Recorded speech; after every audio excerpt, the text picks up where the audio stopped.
the debate moderators were also trying to find ways to keep them honest. Now, at the last debate between Kamala and Trump, ABC got heat for live fact-checking the whole dogs and cats thing. So tonight, CBS took a different approach. CBS says there will be no live fact-checking by the moderators, but the broadcast will feature a QR code on the screen, which will link to a real-time fact-check being done by CBS journalists. Yes, a QR code. Perfect journalism. When a candidate tells a lie, why correct it for the 50 million people watching live? Just have a link for the 12 nerds who bother scanning it. Am I supposed to be impressed that they have a QR code? Every asshole has a QR code. We even have one right here. Yeah, it's just a menu for a Mexican restaurant I went to during the pandemic, but still, you can scan this if you want. There it is, right there. After all that preparation, the debate finally began at 9 o'clock. And right off the bat, there was a big difference between these guys and Trump's debate with Kamala, or Trump's debate with anyone. These guys seem to actually get along. You're going to hear a lot from Tim Walz this evening, and you just heard it in the answer. A lot of what Kamala Harris proposes to do, and some of it, I'll be honest with you, it even sounds pretty good. So the rhetoric is good.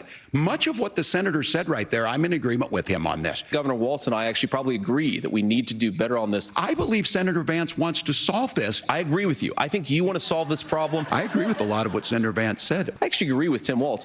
Wow. Maybe you two should run together. Yeah. Maybe a date? It seems like you have a lot in common. Hello, CBS, it's Tim. We're going to share an Uber home. But seriously, to see two candidates being civil with each other, even though they disagree, it was surprising and personally boring as shit.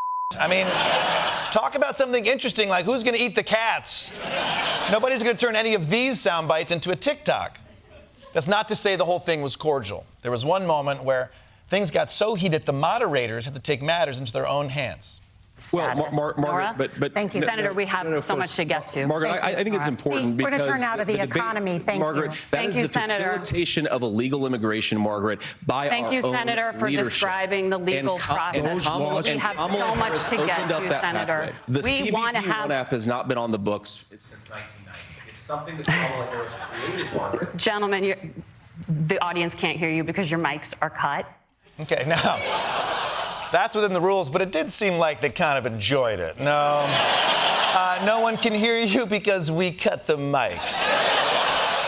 Speaking as a voter who's been watching this campaign for like the last 200 years, this might have been my favorite moment. If Nora and Margaret could offer everybody in America a button that mutes politicians, we would elect that ticket. Now, for a lot of America, this debate was the first introduction to the VP candidates, and we learned a lot about their positions. Like, Walz had this droopy dog position, and J.D. Vance had this position.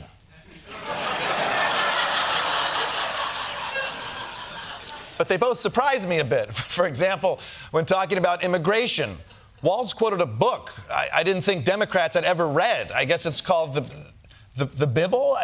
I don't talk about my faith a lot, but Matthew 25:40 talks about, to the least amongst us you do unto me.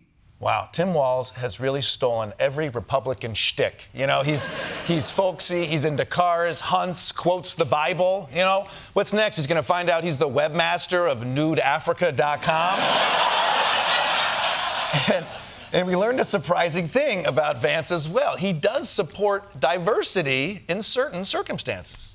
Let the individual states make their abortion policy. And I think that's what makes the most sense in a very big, a very diverse and divided country. We can be a big and diverse country where we respect people's freedom of conscience. Donald Trump has been very clear that on the abortion policy specifically, that we have a big country and it's diverse. Yeah. Okay, you see, America, Republicans do support diversity. Some states believe women should have rights, and some don't. It's the beautiful tapestry of America.